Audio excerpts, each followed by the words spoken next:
And welcome to Pulp Mythos. I'm Brian here with Larry and Spencer, and we're going to be discussing Snowfall Season 4, Episode number 8, Betrayal.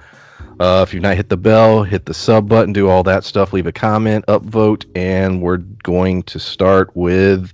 There's two big things to talk about. There's so much big stuff to talk about in this episode. I didn't even know where to start. Because initially, the entire time I was taking notes, I was like, well, clearly we're going to open with the fact that the article came out. Like, that's a big deal, the first part of the article. But then the shit happens at the end, and I'm like, oh no, that's even bigger. So I guess because the article ties in everything, we'll start there. I was shocked. The article came out. Now there's a second part that didn't come out. So we do know, Teddy and his crew are trying to suppress that, the paper, the Pentagon, everyone. But the article came out. How shocked were you guys at the opening of this episode? When everybody's reading the paper, they know exactly what's going on. They realize, oh, this is Franklin Saint. Whoa, the CIA is doing this. They're doing that. I didn't see this coming. I legit didn't think it would ever come out at all. Was that surprising to you guys? And, how the hell does, even if Franklin Saint gets out of all the problems he's in, how does he navigate going forward? Because everyone on the street knows. The police know. The paper knows. The guy, I would assume, well, obviously we know the CIA knows. But, he's really good at playing these things to his advantage. I'm assuming that's how he'll do it. But a lot to talk about, specifically regarding the article, everything around it. What do you guys think? I think the article is going to play a huge part throughout the rest of this season. I mean, there's only a couple episodes left, but she was not willing to bury the article. She was told to bury the article. Even her people were at their paper were telling her, hey, we're getting too much pressure, bury this.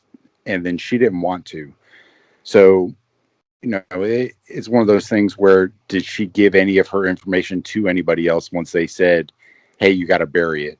Is this story still alive? Did she get any of it out before, Teddy walked into her into her house? So I'm really curious, is this story going to die? Or, I mean, historically we know that it didn't really come out for a while, but that doesn't mean that, just like the National Enquirer doesn't come out with some crazy shit, if it's not going to be at least hinted at. Did she get her story to anybody?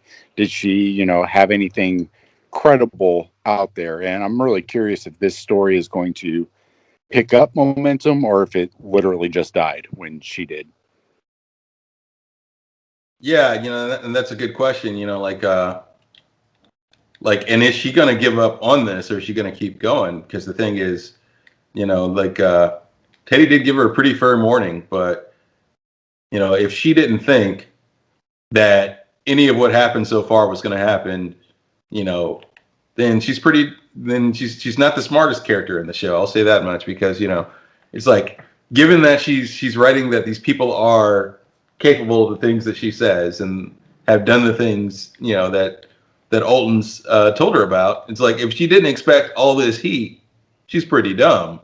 So I wonder if she's going to drop it, or, like you said, if it's going to come to the point where Teddy's going to kill her, or are they just going to make her, or are they just going to completely discredit her and make it look like, okay, she's an unreliable source for all this, so it seems illegitimate. Either way, I doubt the second half of this story comes out, at least not anytime soon in the show, at the very least. I don't think it will. I mean, I could be wrong. I mean, the way, you never know with this show, but yeah, one way or another, I don't think it will, because if it does, it will change the dynamic of the show, because she wants to expose Teddy, including his name. So that would definitely impact the show in a big way. So I don't think that's going to happen, but I mean, we'll see in the next two episodes. But yeah, Irene was warned. I mean, Franklin sits down with her and basically lays it out. He mentions her family. She's like, don't bring my family into this. And he's pointing out to her the fact that he was able to figure out who her family was. The CIA clearly know.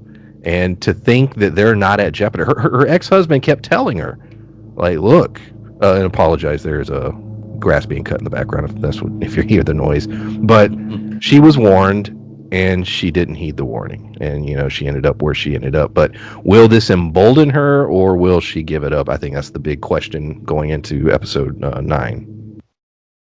Yeah, yeah, exactly. And like you said, her ex-husband told her, and everybody else has the good sense to know that that was going to happen, seemingly, but her, except her and Alton, you know. Like, even Alton did, because Alton's plan right away was like, all right, I'm going to do this, and then I'm gonna leave the country afterwards. I'm Alton running to Cuba. right? Yeah, Alton had a plan. She was just like, I'm gonna but her plan was apparently I'm gonna run this story, and then I'm gonna celebrate and eat dinner. You know, she didn't think there'd be any consequences. Well, she's trying to get her ex-husband on board to celebrate. She was trying not to celebrate alone, but that didn't work out, unfortunately for her. Well, yeah, because he like everybody else understands the heat that she's brought on them. Like, hey, you shouldn't do this. Well, I really I'm trying to tell you, you shouldn't do this. Or at the very least, if you do this, understand the consequences of what you're doing and the people that you're putting in jeopardy is the thing. And it's because of course, yeah, she's the hero, she's the good guy, but in this particular scenario, there are consequences for that. There are sacrifices that she's definitely making that it seems like she didn't for some reason know she was making. Yeah, speaking of overstretching comparisons, like she's the Joan of Arc or the or the Braveheart. She's the William Wallace. She's sacrificed. Dude, I didn't go that far with my comparison now. You're talking about leading entire armies and everything. He's referring, check out our review for City on a Hill, episode number 3, which should be on the channel today, and you'll understand what what that was. It's like, I think you guys, are overestimating the, how big the thing, like Charles Manson did. It wasn't that big that you can compare it to like Joan of Arc or any crap, So Teddy, we get Teddy in South America, and he discovers that an army is dead. The war is not going well. He's been trying to get these weapons. Things are going horribly. I like to know how Teddy's traveling, because this dude is all over the place constantly. But he comes back to the States, and basically, he gets the rundown about the situation with the paper. So he's the one that goes to Irene to basically scare her. But before he does that, he has a conversation with Franklin, in which he basically lays out to Franklin, look, we're in this together. Gives a nice little speech, and he basically says, he does say, trust no one. Trust no one. And Franklin goes back to the hospital because Aunt Lou has been shot at this point by Khadijah and her crew. And when he gets to the hospital and T approaches him with, to talk about making a deal with Man-Boy, there's a beautiful scene in which Franklin, you could see him working out everything in his mind. I mean, you can just see it, that he's thinking about every interaction he's ever had with her, every situation, and he's sort of working out, trust no one. And why has she asked these questions and those questions? So anyways, he comes to the conclusion that something is off, that being she is in fact working for Man-Boy. Someone in the comments had that theory, and they were, you were correct. Yeah. And he hits her at the end. He confronts her. But before he confronts her, he has her call Man-Boy and basically lay out a deal. Now, clearly, this is part of his plan. My question to you guys is, A, what is he going to do with T? And B, what is his plan? Because Franklin is now playing, 3D chess over here. He's working out a whole situation. Now, Jerome, in one other side note, I'm sorry. Jerome wants to go kill everyone because you lose Louis shot. He said keep Jerome at the hospital. He's leaving anyways. Is that tie into his plan in any way? What do you guys think? I think it would almost have to, because he knows Jerome better than that. I think that him knowing that Jerome's going to go rogue will probably assist in whatever plan he has. I think that 100% whatever is his plan that's part of it, because to me, not knowing his uncle well enough to know that he is going to go off the rails because of this, and how close he was to Lou, and how close everybody was to Lou, because she was running things when he was in the hospital or when he was in jail. Lou Even ran. Teddy's upset. Yeah. Teddy's like, what? Yeah. So I think that her being hurt, he knows what everybody's going to do because of that. And I think that he's going to use that, and it's probably going to help complete whatever his plan is. I'm not 100% sure what it is yet, but I think that he's at least accounted for it. Like, yeah, it's like he's definitely accounted because, it seems like absolutely everybody knows what Jerome's going to do, in this case. So he's just got to plan accordingly with what Jerome did, which is why he set up T, while she's busy being the, I'm trying to think of a very small historical allegory I can use for T that involves betrayal. It's like, but anything I could think of would be $2,000. Otherwise, I'd call her the Judas or the Benedict Arnold of this gang. But maybe that's a little too grand. Like, but What do you think about her motives? It seemed to be two parts to it. Part one to protect her brother, and part two there's some kind of money. Yeah. But I wish they had gone a little more into the details of that. They didn't. Well, I think it was just more or less them trying to explain why she was doing it, because we hadn't had any background prior to that point, and we always felt that we assumed she was tied to somebody, whether it was Scully or Manboy. We weren't 100% sure, but we knew that she was up to something, but we didn't know why. And now this, to me, just gave us a short explanation as to why she was doing the thing she was. And to me, it was just, she wasn't doing it because she hated Franklin or something happened to her or something regarding Franklin. She was doing it to protect her family and for money. Yeah, pretty much. That's what she was doing. It's just Manboy's clearly, kidnapped her brother or something, or is just generally threatening his life. And also she's getting some money out of the deal. So I imagine, the part where the brother came first, or maybe the money came first. It's hard to say, but I doubt she may not even be alive long enough for us to find out, because she's one of those characters I feel is written to get us from point A to point B, to have this betrayal. So we may or may not find out, but it may have been that she was originally working for the money, and then she was like, no, I'm out. Franklin State's way more dangerous than you said he was. And then it became a thing where Manboy was like, okay, well then I'll kill your brother if you don't continue. It's like, or one could have came before the other, but I doubt either or is going to matter to Franklin. Yeah. Comparison is a good one. What's that? I said I think the point A to point B comparison is a good one. She's just kind of a plot mover. She's not super important to the plot. She's just helping carry the plot.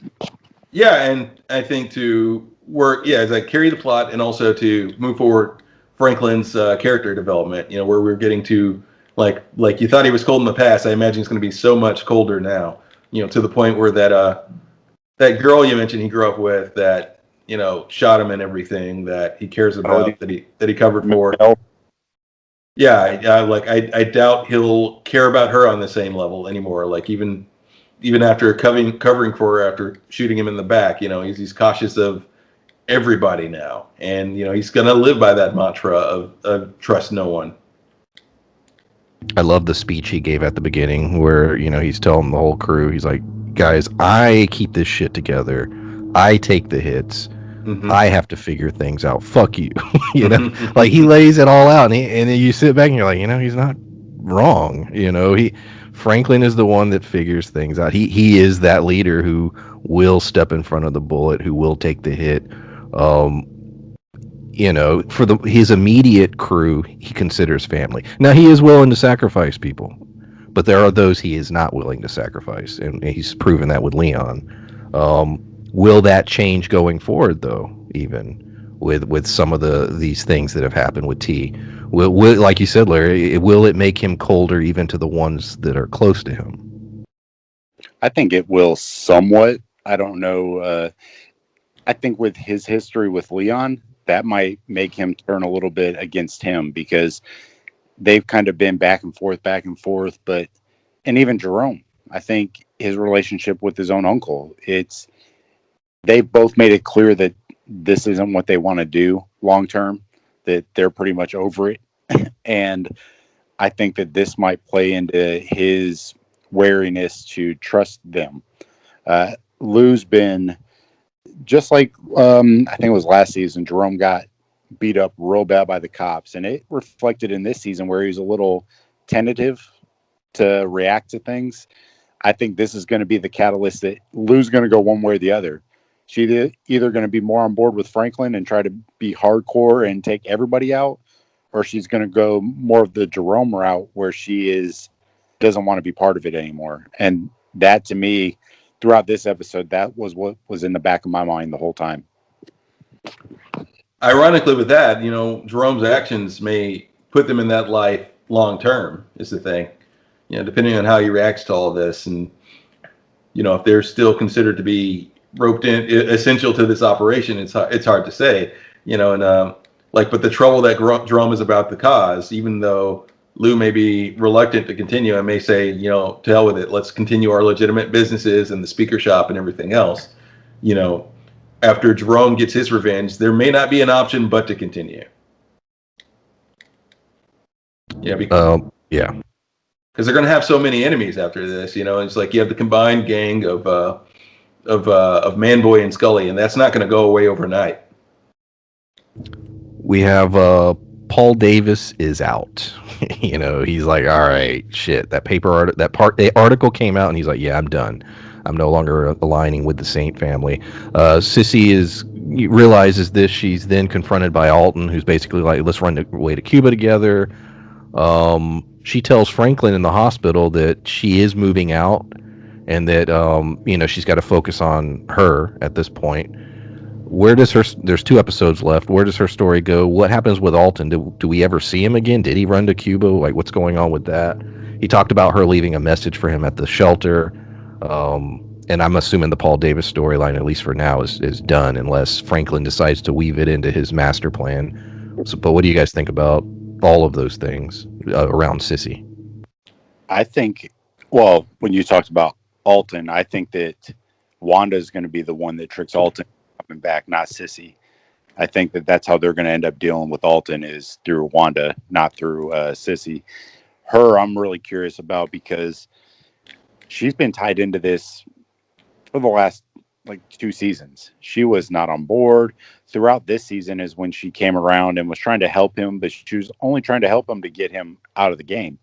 But now that the game is no longer a viable option because the one end they thought they had is gone, I don't know that. I think she's done, but I don't know how she's going to be able to pull herself out and no longer be a part of it, because she's already in pretty deep. I don't know how that's going to turn around. Yeah, and the question is also, because we thought at first that Franklin would find out about Alton talking to this reporter through Wanda, but now my question is, how does Franklin react when he finds out that Wanda was sitting on this information and trying to use it to her advantage? Like, does that sit well with Franklin? Does he let that go? Yeah, that's a good point. I think this is my guess going in the next. We have 2 episodes left, and I'm assuming the majority of the big plot lines will be resolved in episode 9. I'm just guessing, and that 10 will be sort of the reset where Franklin's establishing what the future is going to be, setting up season 5, because we know for a fact now there will be a season 5. And that seems like something that could be part of his reset. I think he's going to sit back and reassess everyone that he's associated with in any way. And Wanda might play into that as well. How is he going to look at her? How is he going to look at Leon, Jerome, whoever survives the next episode? Do you agree that episode 9 might be sort of like how Game of Thrones, the episode 9 was the big, crazy, everything's going to hit the floor. It has to, because structurally, everything in this episode happens over the course of basically, well, with the exception of Teddy, it all happens over that day, and it's nighttime, and so they're gearing up. Jerome's heading there that night to do what he's going to do. So my assumption is the bulk of the episode is going to take place over the course of that evening, that same night.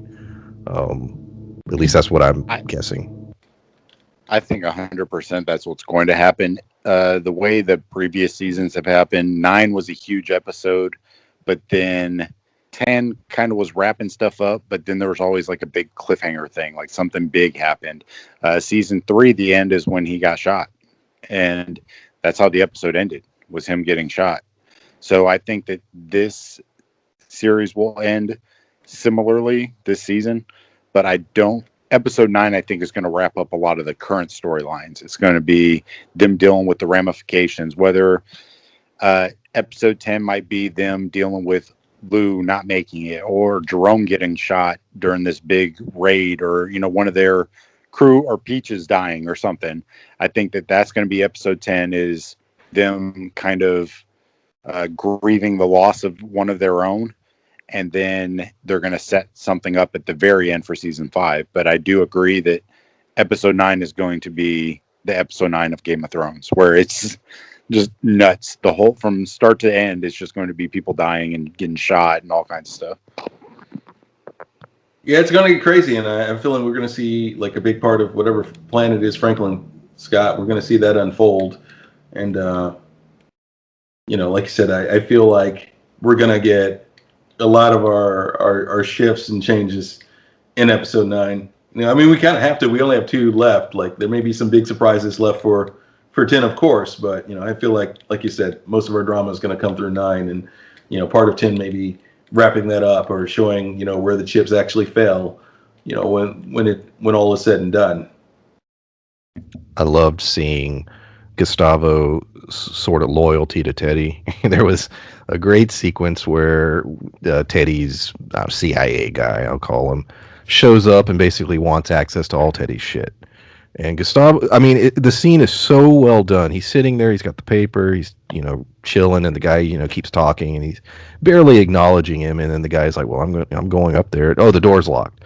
And then clearly the guy's going to break in. And Gustavo just casually picks up a gun, lays it on the table, cocks it, and doesn't even like look. And it's the guy gets it. He's like, if I try to do this, he's going to kill me. And he's so mad at the situation. You know, he throws the crowbar. He's just like, it's bullshit. But it was a great scene, and it was a scene that showed not only, you know, how dangerous Gustavo is. Even the CIA is like, don't fuck with him. But for that moment, at least at this point, he does have somewhat of a loyalty to Teddy. Whether that lasts, who knows? But at least for this point in time. I've said it in the past, I want Gustavo to continue on. I would love a spin-off series or an origin film. Or not film, but a show. He continues to, you know, just be a really interesting character.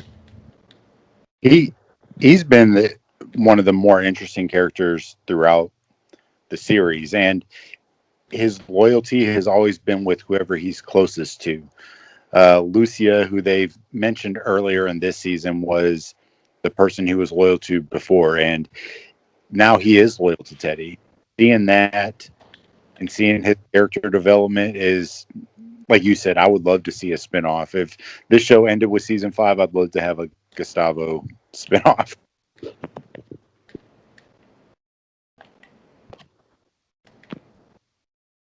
Yeah, absolutely. We got a lot of, you know, clearly Gustavo is, like you said, very loyal to Teddy, you know, and or at least loyal enough. He made a deal, and yeah, it seems like he's going to keep his word. You know, that he's in this with him.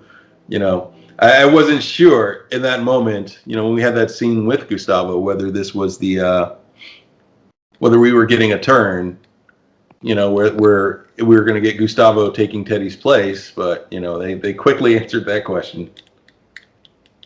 Yeah, I don't know that necessarily, like you said, I don't know that it's going to be a replacement, but it is very interesting to see that Gustavo is taking a very big lead in the carrying ons of their organization or their drug ring or whatever, because before he was just kind of the muscle, but he's shown throughout this season that he's not just the muscle. He's very smart and has his shit together, and it's going to, I think, benefit Teddy a lot.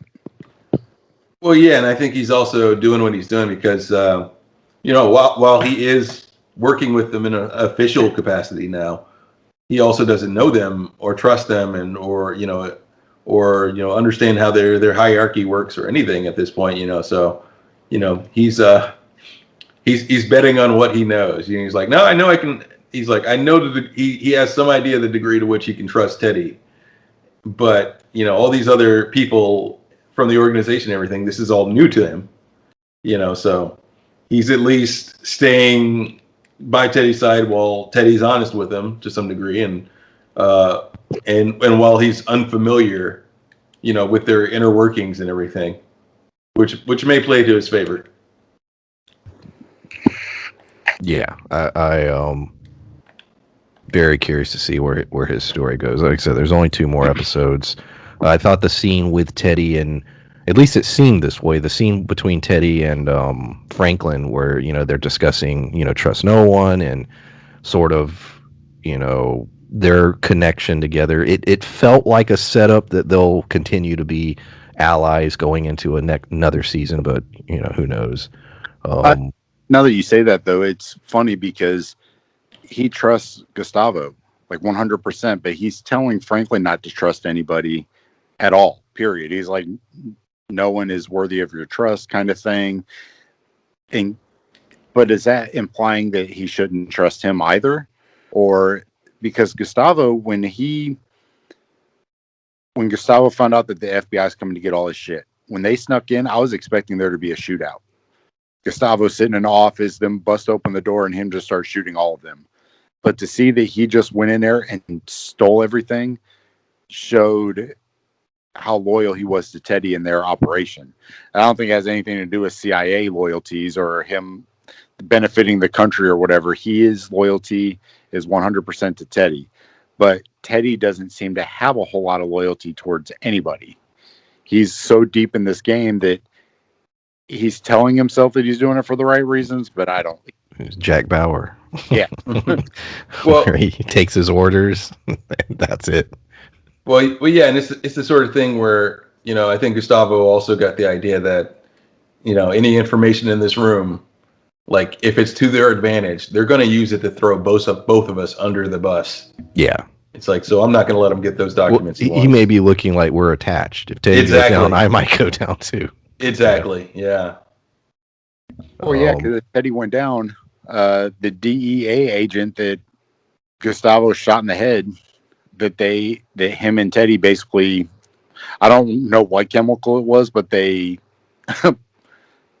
turned her to goo, I guess. They just acided her to death.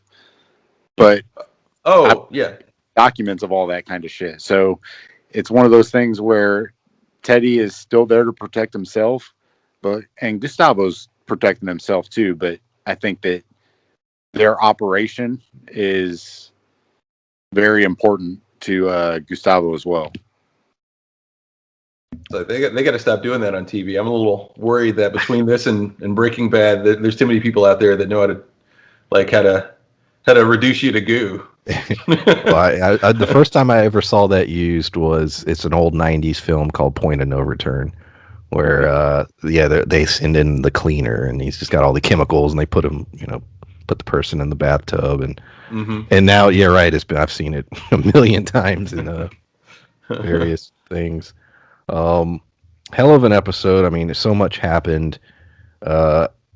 I was, when it ended, I was literally like talking out loud by myself, like, oh shit, when that cane came in, I was like, oh shit, Franklin, you got her. Right. Yeah. I love the cane. I love that little detail, because it's also representative of he was shot in the back. He was, it is a symbol of, I won't say use the word sacrifice, but a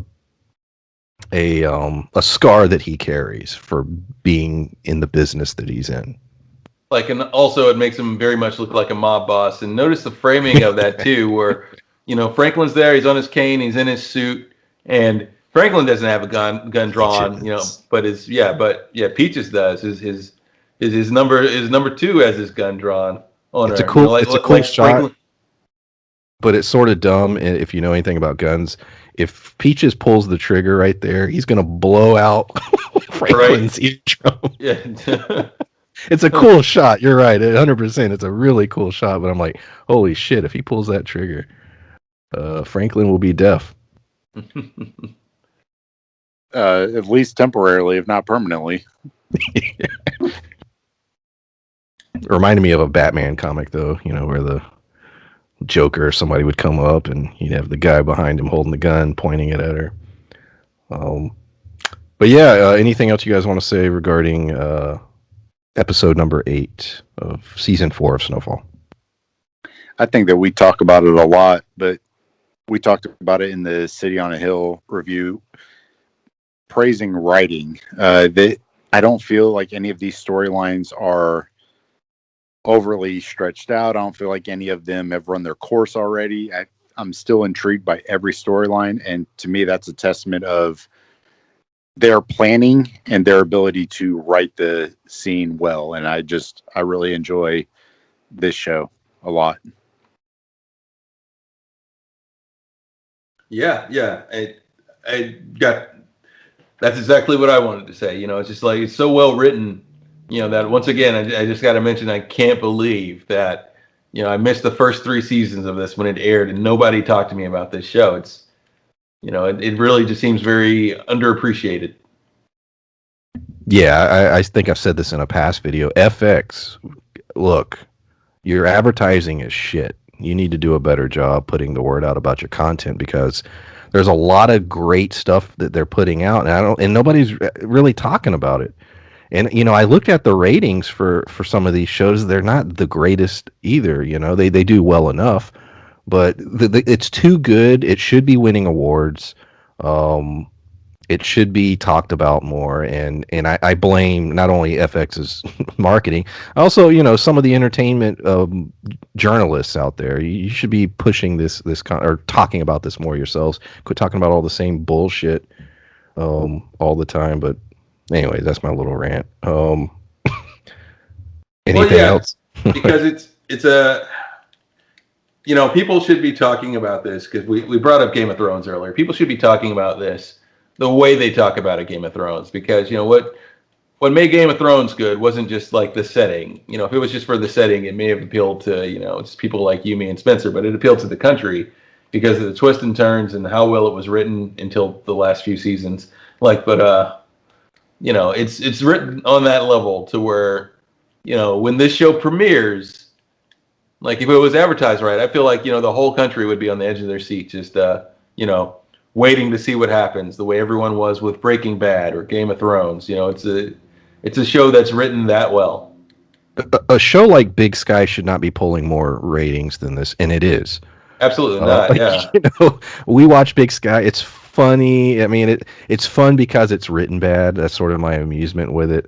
But it does pull decent ratings. That's why it's still going. That's why they ordered more episodes. Big Sky does better than Snowfall. That's a damn shame. That is ridiculous to me. And you know, a show like Snowfall should be bigger than it is, I feel. But okay, anything else, guys? We wrap this up. I think that's it. I think that's it. I can't think of nothing else. And in case you heard Gangster's Paradise going in the background. I did not. Oh, damn it. That was. Well, I would say we're going to have to get rid of that portion of the audio if we do. I know. That's why I was trying to give you a heads up. Because I didn't hear it. I walked through the kitchen and my wife had on like 90s rap compilation on Amazon. So I thought you were about to say the lyrics right there, where you're saying you walk through the kitchen. You know, I thought you were walk through the valley of shadow of death. I'm like, damn it, Spencer, stop trying to get this episode pulled. The YouTube has a new feature now where it's new. When you upload, it'll scan the video for any copyright potential problems, and I think it really targets specifically audio at least. So supposedly it helps a significant amount before the video even goes live. I don't know, I'm just putting that out there. That's a new feature they have. So, but that's no, good, I didn't.